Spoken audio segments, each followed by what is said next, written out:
Okay. So we covered Midrashim last week, and we were confronted with a bunch of contradicting statements about Midrashim. On the one hand, it's like, via Midrashim is how you really understand God, but then there were a whole bunch of statements of like, people. Oh, excuse me. All right. Then we had a whole bunch of statements of different rabbis. They get pretty derogatory statements about Midrashim, it's, stick with halacha, making fun of those Midrashim people, losing your chilek and haba. So we had a lot of interesting contradictory statements. So we went through the different approaches of the Rishonim, how they look at, what are Midrashim? How do you, orient yourself to those things? And, it ranged the gamut from you take them literally and they're all from, they were all given by God to Moshe at Har Sinai to, consider them, they're interesting ideas. Take what you can, what doesn't make sense, fine, and no, they're not from Sinai. Then we have the Rambam, who seemed to be kind of like a middle road sort of position, where on the one hand, he is saying, they are extremely difficult texts. And they are, because they're extremely difficult, they're metaphors. So you have to not take them literally. And it's that the fact that they're metaphors is the only way to communicate difficult ideas. That metaphors are a vehicle by which we take things you're aware of, things you can relate to, easier concepts, and try and extend a person's knowledge into that which is more complex. So kind of like a bootstrapping method, in a certain respect. How come we're so able to grasp metaphors when they could be so open? What do you mean? I feel like metaphors are, like you said, they're dangerous, they're very deep, they're like really intense. Yeah. Why are we so drawn to feel metaphors as opposed to I don't know, the meaning? Because they're potent. It's because they're so basic with a twist to it. It's that the basicness makes it highly relatable. The twist gives it that power. So that's why they become so compelling metaphors. Also, they kind of sneak around the way people usually think. That's another part of why metaphors are so powerful.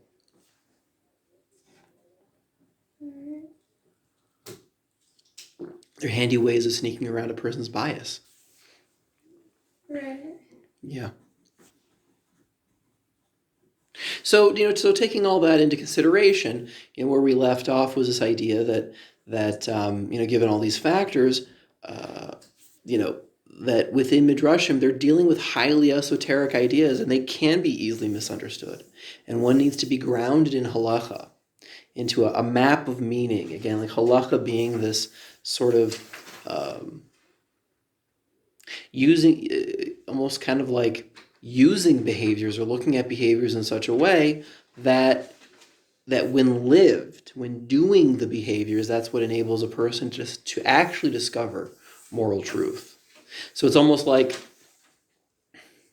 in the one sense here, not to get lost in the esotericness of spiritual ideas, we ground ourselves in action. But what simultaneously comes out of that is that goes a long way in explaining. I don't know if you've seen these sort of statements of the world is a metaphor for greater spiritual truths. That's kind of what it means. Behaviors encode meaning. And by doing behaviors over and over, it's almost like, you start being able to unpack the meaning in an action. It's very easy to do something. My little kids, when we have, every Friday. Good morning. Good afternoon. Good evening. On Friday we have a guy who collects tzedakah. It's like all my kids, my 5-year-old and my 2-year-old run and scream, where's the money? They want to give the tzedakah. It's very easy for them to do that behavior. But what's encoded in that behavior is phenomenally sophisticated. The idea of giving up what you have for somebody else makes your life better. That's what tzedakah is. And it helps the other person, and that goes without saying. It's that's a complicated idea, but all that's contained in this, something a 2-year-old could do. And that's the idea of tzedakah is something that the more you unpack it, you could be unpacking that for the rest of your life. It's fairly deep. So it's just kind of funny. It's like something that deep you can just do. Yeah, you can just do it. And by doing it, that's how you grow and understand the wisdom contained in that action. So it's like actions are a type of metaphor. What? Actions are a type of... They're a type of metaphor, yeah. You missed the beginning of the class. It made way more sense. But no, actions are a type of metaphor. You'll compare notes, you'll work it out. So actions become a type of metaphor. So and we left off with the idea of the four chachamim going into Pardes, and it was Rabbi Akiva, the Rabbi Akiva that everyone was harassing and giving such a hard time to with how much he sucked at interpreting midrashim. Well, okay, he was limited in what he was willing to say in how he interpreted midrashim. I kind of hate myself now. What? My bag's upstairs. I thought it was... Oh. But he was limited because he was grounded in halacha. And it was because he was grounded in behavior, because he was grounded in the most basic metaphor, behavior, that he was able to make sense of Pardes and not end up like the other chachamim of, going crazy, committing suicide, becoming an apostate. He kept with it because he was grounded.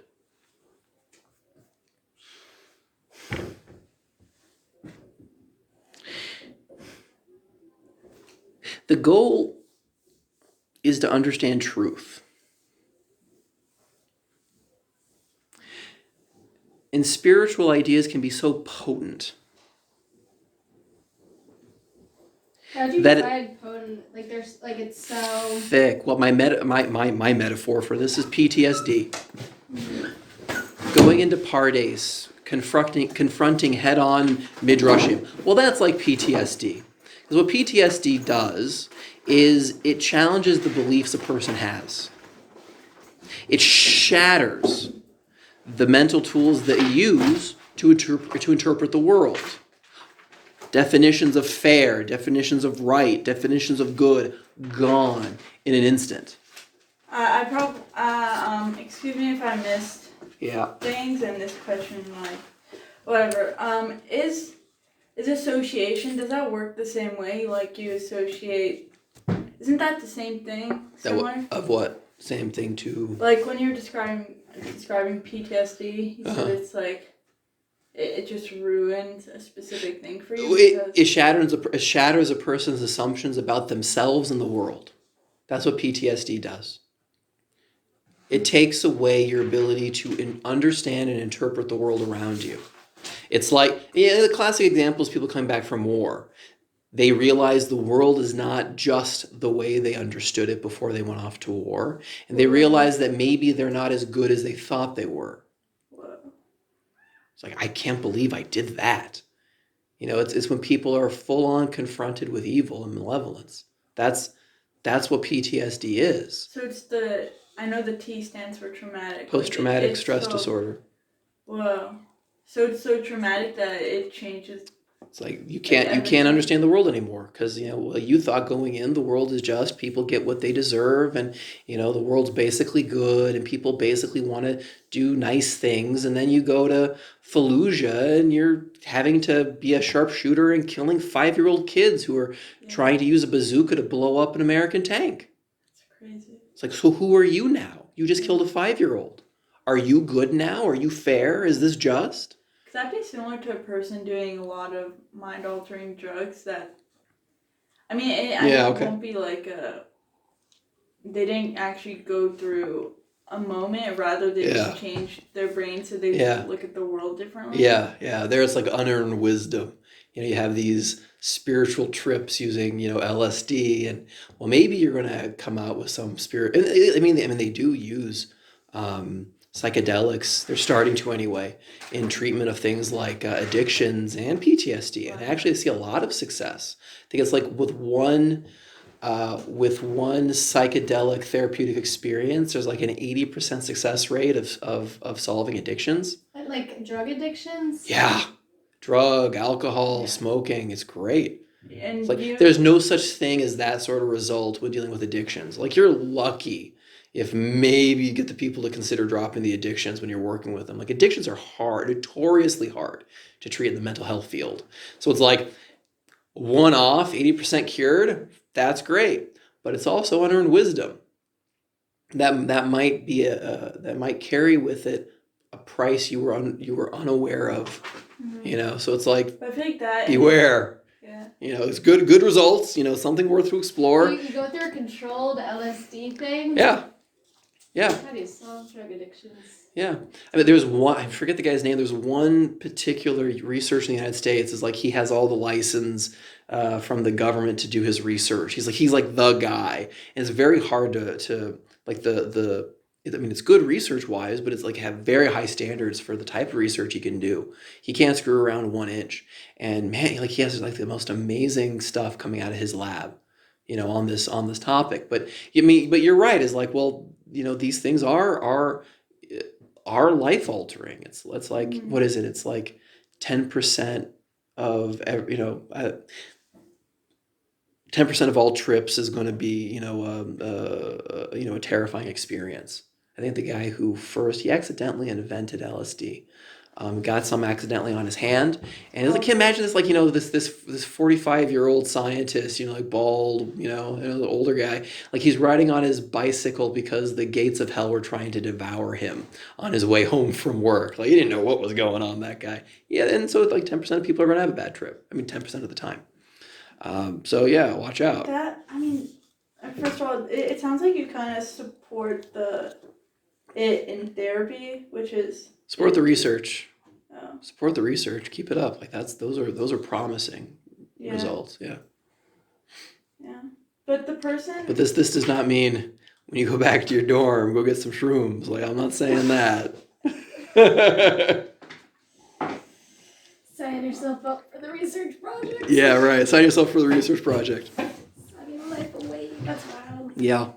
But that's what PTSD is. I mean, it's almost like being confronted with pure truth instantaneously. Of course, it's going to destroy the way you look at the world. That's the metaphor. That's the metaphor I'm kind of looking at. Like, that's pardes. Full on truth. Bam. You're not as good as you are, and justice doesn't work the way you thought it is, and how the world is fair is not what you thought, and you don't even know who you are. Truth shatters a person if it's too potent. That's why it's put in metaphor. So it's not just metaphor is a vehicle to make esoteric ideas more understandable, but they're also protective, trying to make it more simplistic so it doesn't shatter you. Yeah. It's more like a therapy question. If someone gets dissociated, how long does that last for? Like if someone triggers you and then you get like really dissociated. There's no set time. That really depends. Normal feelings come and go, maybe 2 minutes long, but those aren't normal feelings. Like, this is all wrapped up in rumination and the way a person sees the world and what gets tapped into. It could be a long time. It could last. It could be rough. I don't have an answer. And there's different levels of disassociation. I mean, like, we all, checking out of the world is different than like you're driving home and you don't notice the route you take. Like, we all disassociate. We all go on autopilot. So it's like, it's a super, autopilot on steroids is another way of looking at it. So I don't know. Each case, it's each case. So that's the review. You reviewed what? Because you didn't talk about this last week. Nah, I didn't. I like to add stuff. Okay. What I want to do today is talk about the idea of Elu ve'elu and talk about, well, is there such a thing as a single truth? Maybe come out of this class with a more developed idea of what truth is. So there's a cool medrash in Baba Metzia. I'm going to read the text and I'm going to present the two different views on truth. And we'll kind of like decode this medrash together a little bit. And we'll see what we come out with. So story time. Yeah. So, but Mitzvah starts out like this. So we learned in a Mishnah from Kilayim that if one cut an earthenware oven widthwise into segments and place sand between each and every segment, well, what's the halacha? Rabbi Eliezer says it's tahor, it's ritually pure. It does not makabel tuma because of the sand. It's not a kli, it's not a full object, usable object. Its legal status is not that of a complete vessel, and therefore it is not susceptible to ritual impurity. Now the chachamim, the rabbis, say no, it does makabel tuma. It does get ritual impurity because it does function as an oven. Even though it's in parts, it actually does the job of an oven. So Rabbi Eliezer is putting the emphasis on the object and what it appears to be is more significant, whereas the chachamim are saying the function of a thing is more significant, and that's what gives it its definition. Okay. And this is known as the oven of akanai. An akanai is a type of snake. The Gemara asks, well, what is the relevance of an akanai in this context? So Rabbi Yehuda said, the name is Shmuel, that it's characterized in that manner due to the fact that the rabbis surrounded it with their statements like this snake, which often forms a coil when at rest, and deemed it impure. So already we have this allusion to snakes. I mean, like snake, we're getting all the way back to Gan Eden already. Like snakes kill. That is the concept of death is surrounding this particular oven. Chazal taught on that day when Rabbi Eliezer and the Chachamim had this debate, when they discussed this matter, Rabbi Eliezer answered all possible answers in the world to support his opinion. He's slugging it up. But the rabbis did not accept his explanation from him at all. Now, Rabbi Eliezer, he's referred to as Rabbi Eliezer Hagadol, the Great. This guy, everybody in this medrash are his students. Everything and anything they know, they got from him. And there are certain rules of halacha. You know, you have Rabbi X versus Rabbi Y. Who wins? Like there's a pecking order. And Rabbi Eliezer always wins. You know, he had the most complete, most developed Masorah. He worked himself out to the utmost limits. Like I said, he is the teacher. Everyone in this story are his students. So after failing to convince the rabbis logically, Rabbi Eliezer said, if the halacha is in accordance with my opinion, this carob tree will prove it. The carob tree was uprooted from its place 100 cubits, and some say 400 cubits. The rabbi said to him, one does not cite halachic proof from a carob tree. We don't care that it's walking around. Rabbi Eliezer then said to them, well, if the halacha is in accordance with my view, this river will prove it, that the water in the river turned backwards and began to flow in the opposite direction. So the Chachamim responded back to him, well, one doesn't decide halacha based on rivers. Rabbi Eliezer then said to them, he doesn't give up, this guy, if the halacha is in accordance with my opinion, the walls of the study hall will prove it. The walls of the study hall of the base medrash started to lean inwards and begin to fall. And it's kind of like almost threatening the lives of the rest of these rabbis. So Rabbi Yeshua scolded the walls, and he said, if Torah scholars are contending with each other in matters of halacha, what's the nature of your involvement in this dispute? Mind your own business, walls.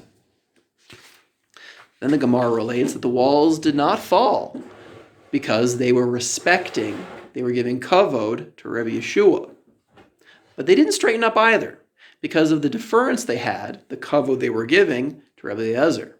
Were there actually walls? Yeah, walls, yeah. They were talking? No, the walls were leaning down. Oh. Yeah, the wall, that was but Rabbi Yeshua getting upset at the walls stopped them from leaning. Oh. So they just kind of froze there. Oh, that makes even more sense than them talking. Yeah, right, yeah. We're getting figurative here. Rabbi Eliezer then said to them, if the halacha is in accordance with my opinion, heaven will prove it. And a divine voice, a baskol, came from the heavens and said, why are you arguing with Rabbi Eliezer? The halacha is in accordance with his view in every place that he expresses an opinion. didn't exactly say he was right. So Rabbi Yeshua stood on his feet and said, it's written in the Chumash, the Torah is not in heaven, it's in Devarim. The Gemara asks, well, what does that exactly mean? What does that phrase, Torah lo b'shamayim hi mean? Torah is not in heaven. In this context. So Rabbi Yirmiyah explains, well, since the Torah was already given at Har Sinai, we don't pay attention to bas kols. We don't care if heaven tells us what's true. So it was already given in the Chumash. The Chumash says that we follow a majority view. That's how halacha is decided. And since the majority of rabbis disagree with Rabbi Eliezer's opinion, the halacha is not going to be in accordance with his view. And then the Gemara relates, years after, the plot thickens, that Rabbi Yonasan, well, he bumped into Eliyahu Hanavi. Eliyahu Hanavi in Midrashim is a very interesting character. He always has like the inside track with what God's up to. So he bumps into Eliyahu Hanavi and says, hey, so what did Hashem do when all this was going on? What did Hashem say when Rabbi Yeshua stood up and said, Torah lo b'shamayim hi? So Eliyahu Hanavi said, well, God smiled and said, my children have defeated me. My children have defeated me. Okay. The story gets worse. So Chazal say, the rabbis say, on that day, they brought all the ritually pure items that were decided to be pure by Rabbi Eliezer, and they made them all tameh. They burned them in fire. And they voted to put him in cherem. They put Rabbi Eliezer into cherem. Alone? They are ejected from the community, completely cut off. Mm-hmm. He's put into cherem. So then they got a problem. Well, who's going to go tell Rabbi Eliezer we just put him in cherem? Because again, like, he's their rabbi. He's the one that taught them everything. So it's like, well, who's going to break the news to him? So our hero, Rabbi Akiva, his most beloved disciple, says, okay, you know what, I'll go. I don't want anybody to mess this one up and be callous or offensive. And mostly because that would actually destroy the world. So what did Rabbi Akiva do? He wore black, wrapped himself in black, and as an expression of mourning and pain. And so he sat before Rabbi Eliezer at a distance of several cubits, 4 cubits, which is the distance one must maintain from an ostracized individual. So when put in cherem, you can't get so close. And Rabbi Eliezer said to him, Akiva, well, what's going on? What's different about today? Why are you acting the way you are? Why are you keeping your distance from me? Rabbi Akiva said to him, my teacher, it appears to me that your colleagues are distancing themselves from you. So he was speaking in a euphemism. Rabbi Eliezer too rent his garments. He tore kriya. He removed his shoes. He went into full mourning mode. And this is also what usually someone in cherem does, kind of like to show that they're in cherem to the world. And he dropped from his seat and sat on the ground. His eyes shed tears, and as a result, the entire world was afflicted. 1/3 of its olives were afflicted, 1/3 of its wheat, 1/3 of its barley, and some say that even dough kneaded in a woman's hands spoiled on the spot. The rabbis taught there was a great anger on that day, as any place that Rabbi Eliezer looked at was burned. Very figurative stuff. This is very interesting medrash. Well, then what happened? Rabban Gamliel, he was the president of the Sanhedrin that put Rabbi Eliezer Gadol into cherem. Well, he was taking a little boat ride, and suddenly a large wave swelled up. A tidal wave was going to destroy him and drown him. Rabban Gamliel, kind of realizing what was going on, I guess Rabbi Akiva broke the bad news that it must be that this is for the sake of Rabbi Eliezer, and that God punishes those who mistreat people like Rabbi Eliezer. So Rabban Gamliel stood on his feet and said, Master of the universe, it is revealed and known before you that neither was it for my honor that I acted this way, and it wasn't for my father's honor that I acted this way, but I did it for you, God. It was for your honor, it was for your kavod that I put him in cherem, so that disputes will not proliferate, will not spread across the Jewish people. So in response, the sea calmed, and he survived. Families are complicated. Rabbi Eliezer had married Rabban Gamliel's sister. Her name was Ima Shalom. That's what she's called. Ima? Ima Shalom. The mother of peace. She was the wife of Rabbi Eliezer, the sister of Rabban Gamliel. And from that moment forward, she had a problem. She would, Rabbi Eliezer, he's in cherem, he can't go to shul, he has to daven alone. She would never allow Rabbi Eliezer to go immediately from Shmona Esrei to Tachnun.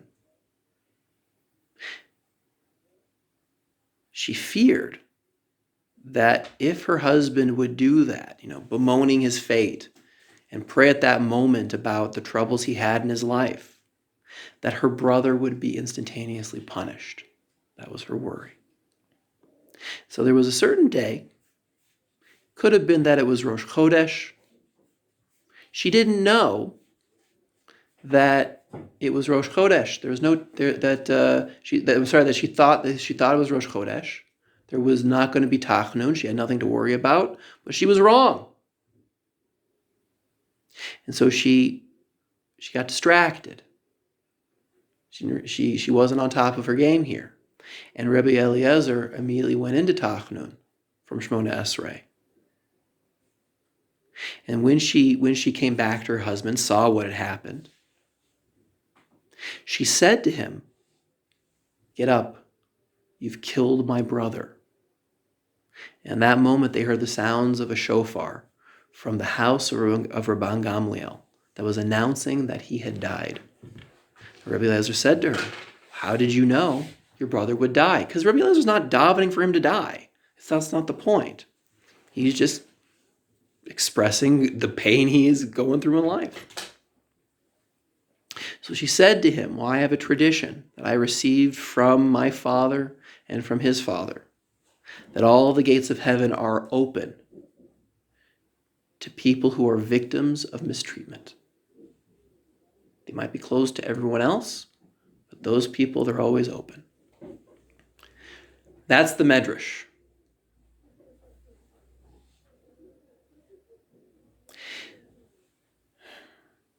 So we have two different positions in the Rishonim about truth.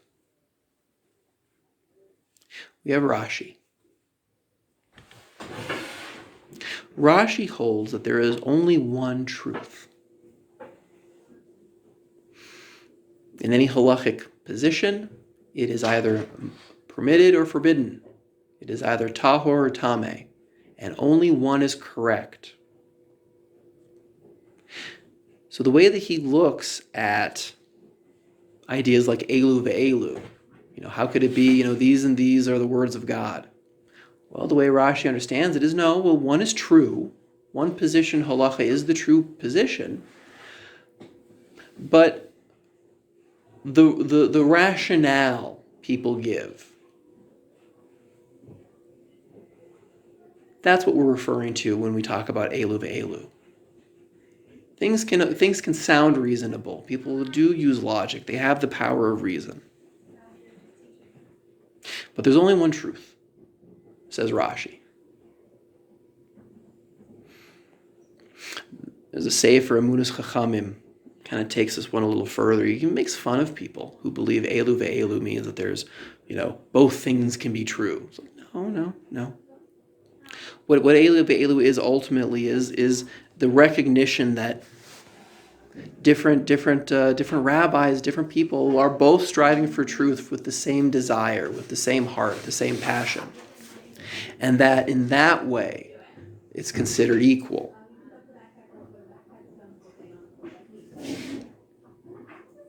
It's kind of in the eyes of Rashi here, kind of like breaking down, well, what truth is? Well, first of all, it's limited to a behavior, the ultimate metaphor.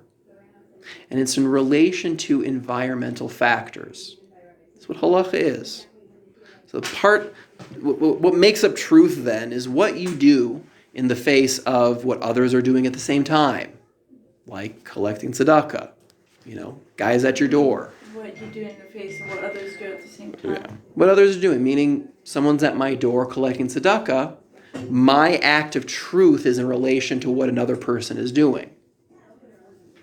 The mitzvah of giving tzedakah only comes into reality because there's someone else in the world collecting tzedakah. That's number one. Truth is dependent on the time of day. My actions are dependent on the time of day. I'm only davening Shachris in the morning and Marv in the evening. Day determines how truth comes into the world. It feels like truth, the word, could be replaced with Torah. Yeah. Well, I'm saying halacha. A halachic act you must do now. Yes. Yeah. True. What day it is? Is it Shabbos? Is it a holiday? What are you feeling? Your behaviors are determined by how you feel. Are you supposed to hate someone? Are you supposed to love someone? These are mitzvahs too. They're predicated on what you're thinking and what you're aware of. There is an idea of the culpability of, shogeg, there's a mistake, or mazid, you had full intention to do whatever it is you had full intention to do. It's something called misasek, where it's a complete innocent act that you're might have been an avera, but guess what? You get a free ride. You have a lot of this in Shabbos, this idea of misasek. And also possible outcomes that further limit what you can do, like lifnei iver. You have limits in your behavior that you can't encourage or help along people to do an avera. So that's kind of like, before we dive into how Rashi would look at this medrash, that seems to be a reasonable way of defining truth thus far. It's what you do in the face of your environment. So first question with, adopting Rashi's view here. Well, what are the miracles in this story? Rabbi Eliezer is calling on the stream to run backwards, the carob tree to uproot itself, for the walls of the base medrash to cave in.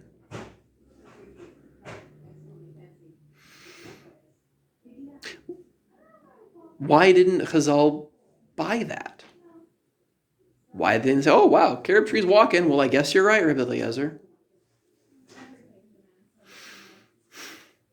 God looks at justice, moral action, differently than we do on this world. And that in this physical world, we have courts, people do bad things, and we judge them. If you steal, you're going to get punished. If you kill, you're going to get punished. That's how justice works in the physical world. The non-physical world, it doesn't work that way. The divinity of man is given greater weight than what he does.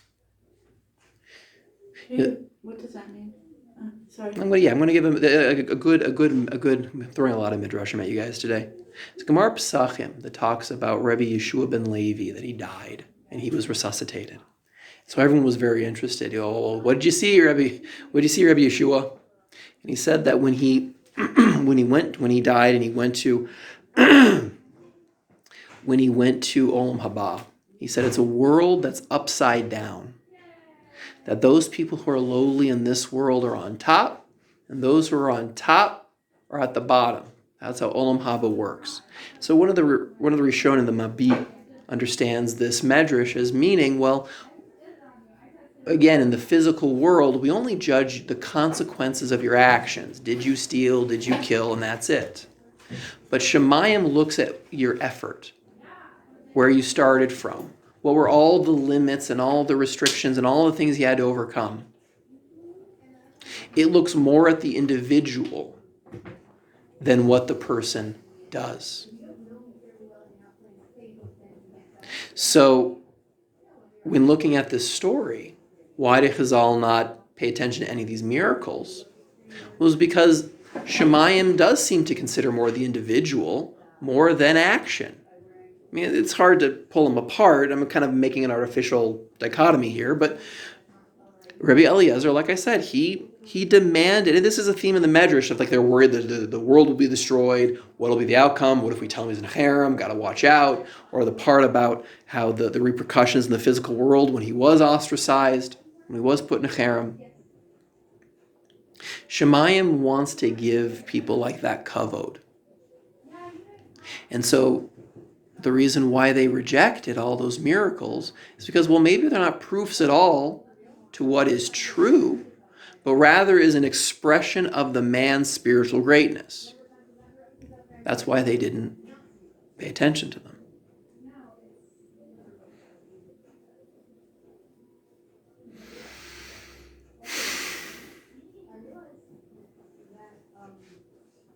You have this sense of things also, this idea that Hashem is contending with the greatness of individuals in this medrash of, well, he's giving up to the group, with the idea of Hashem saying, my children have defeated me. It doesn't seem like he's necessarily relating to truth as much as their personal greatness. Again, this idea of an upside down afterlife. Or, the fact that the spiritual world listened to Rabban Gamliel when the tidal wave was going to wipe him out. It's not so much that Shemayim is looking at truth, not truth. Again, more this idea of looking at the greatness of individuals. Point number 2 in this medrash that was kind of interesting. I mentioned it, as I was reading it, the idea of the bas kol coming out. Why didn't they buy that? Well, because the bas kol was being a little indirect. It wasn't saying Rabbi Eliezer is correct. He just said he had a great track record. In all other areas he's correct. Why are you harassing him here?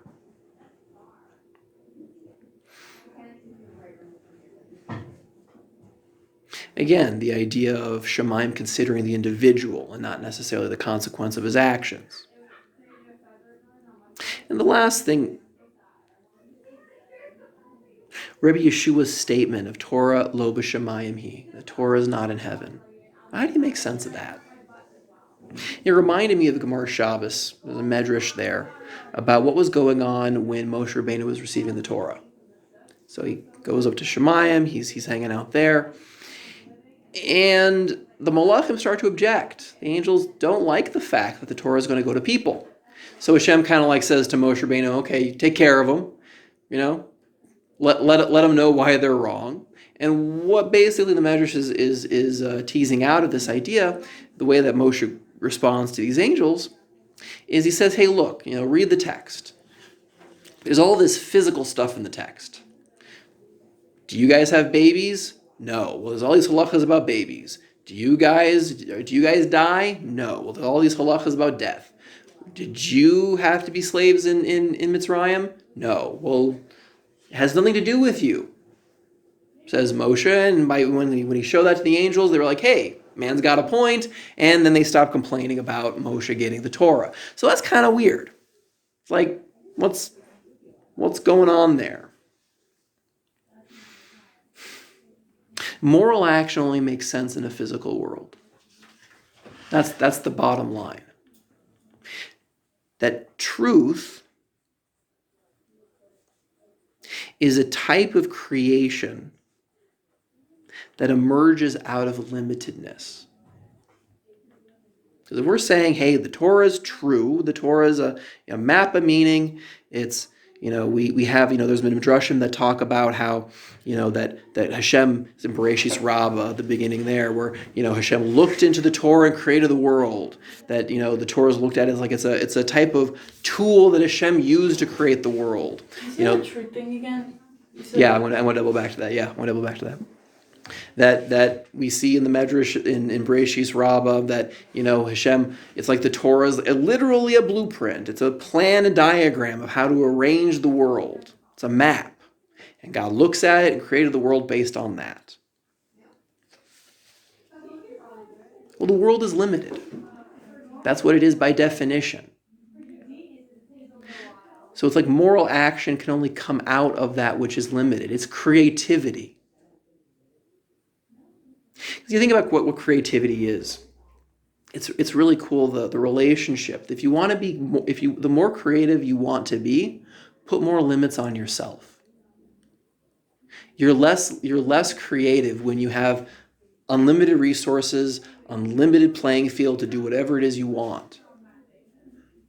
The highest types of creativity is when you say, okay, I have a piece of paper and a straw and a bottle. I'm going to make something. And it's going to be creative. And it's only creative because you're limiting yourself with what you're able to do. That's how beauty emerges. Beauty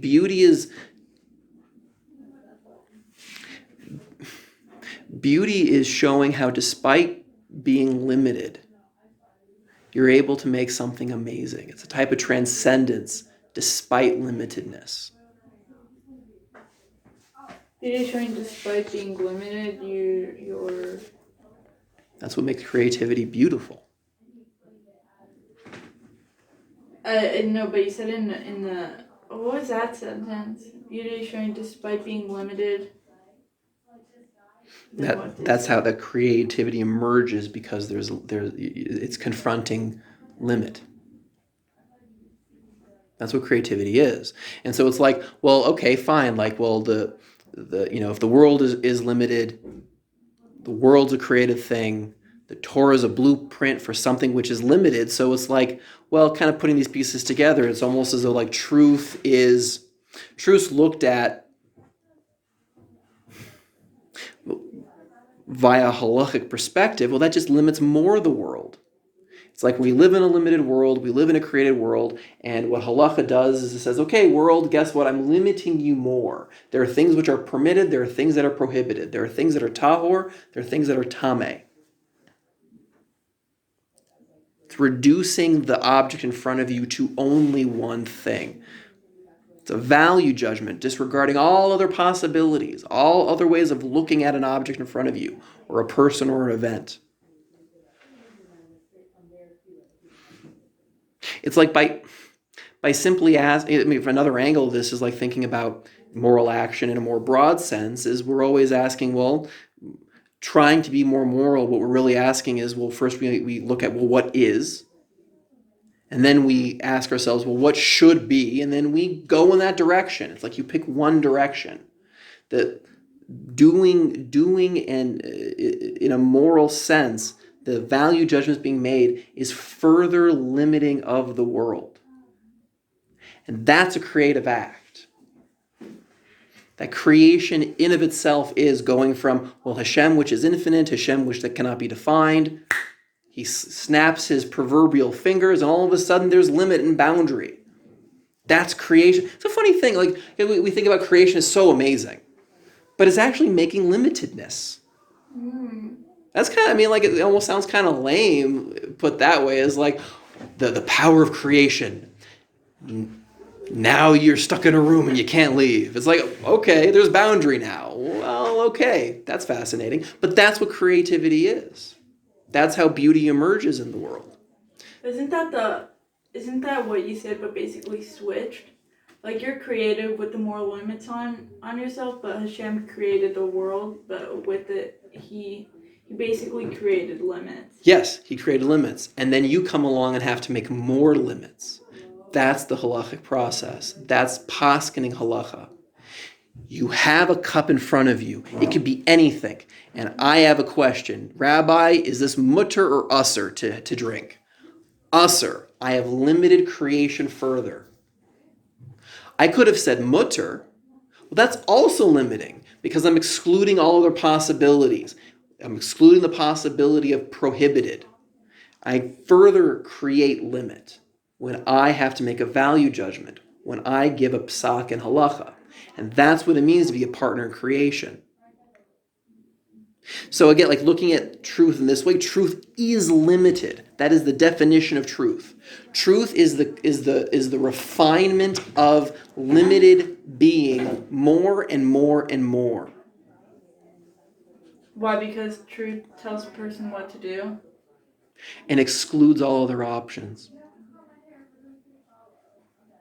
That's the point. It excludes all other options.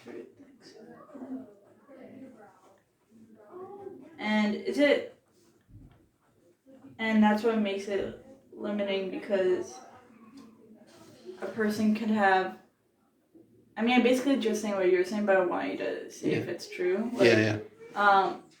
All the other options, like, could take a person anywhere in life, but if they follow one truth, it, like, takes everything else. Okay. Just rejects everything else. And this is a reenactment of creation. So, like, the act of deciding halacha, the act of defining truth, is in of itself a divine act, because it is a reenactment of the moment of creation where God took all limitlessness and refined it, defined it into a limited thing. Halacha is creation. Creativity is limits. It's only one thing. That's what truth is. How is creativity limits? You can only be creative if you have limits. Again, the idea of, take a bottle and a straw and a piece of paper. Whatever you're going to make is going to be creative compared to if you had all the materials in the world. I feel like creativity is the opposite of limits.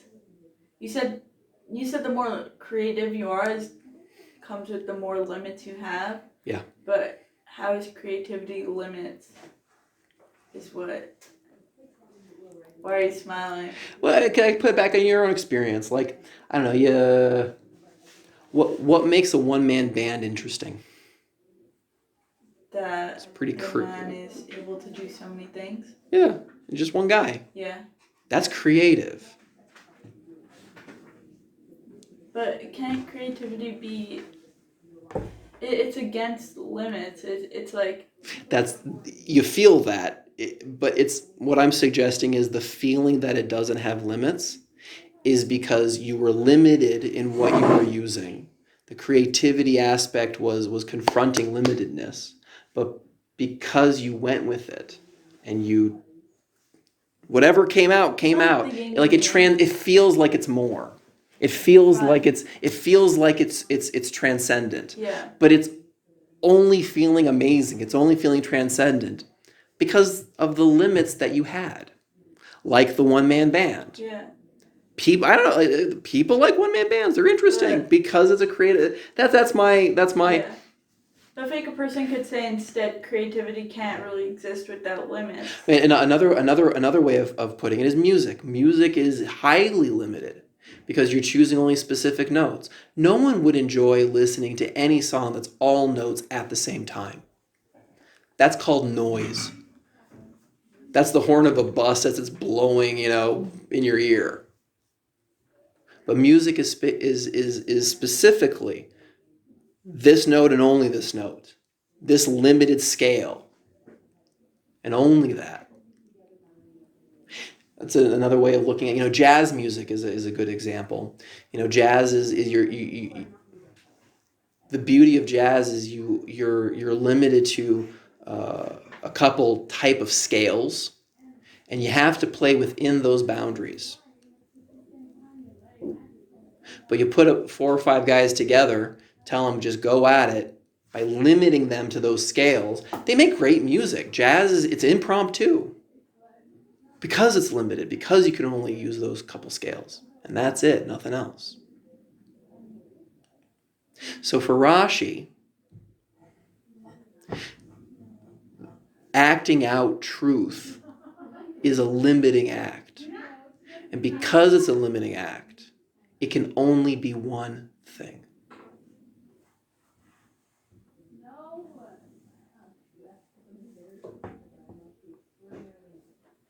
But you know how within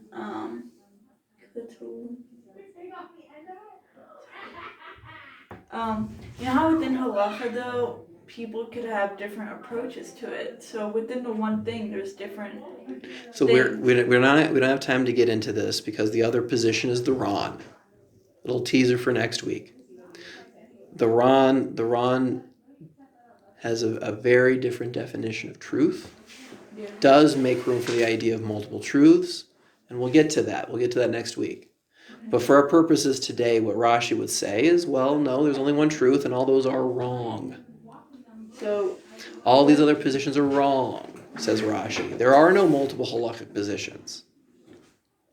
But the beauty behind that, again, looking at this medrash, is that God does pay attention to the effort, to the desire and the passion for any particular individual to strive and discover that truth.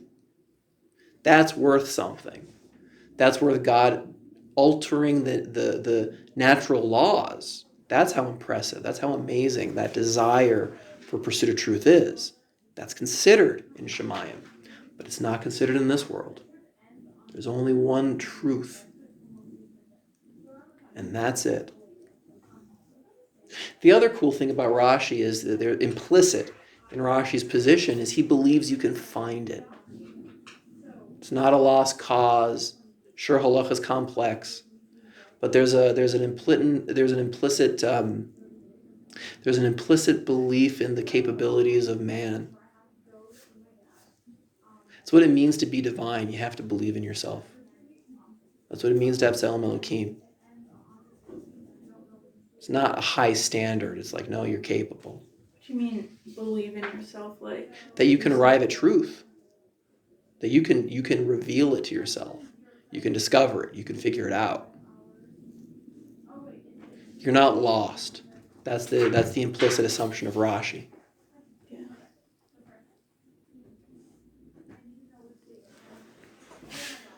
All right, we're gonna have to leave it here. Any other questions? Too bad I couldn't get in Ron, but I have a comment. yeah, what's your comment? I think it's cool that Rashi brings in. I mean, to me, it sounds like. Is it self-esteem? What are you saying, basically? Kinda. But that you're capable of finding out the truth. Yeah, you're capable. Yeah. Yeah. Interesting.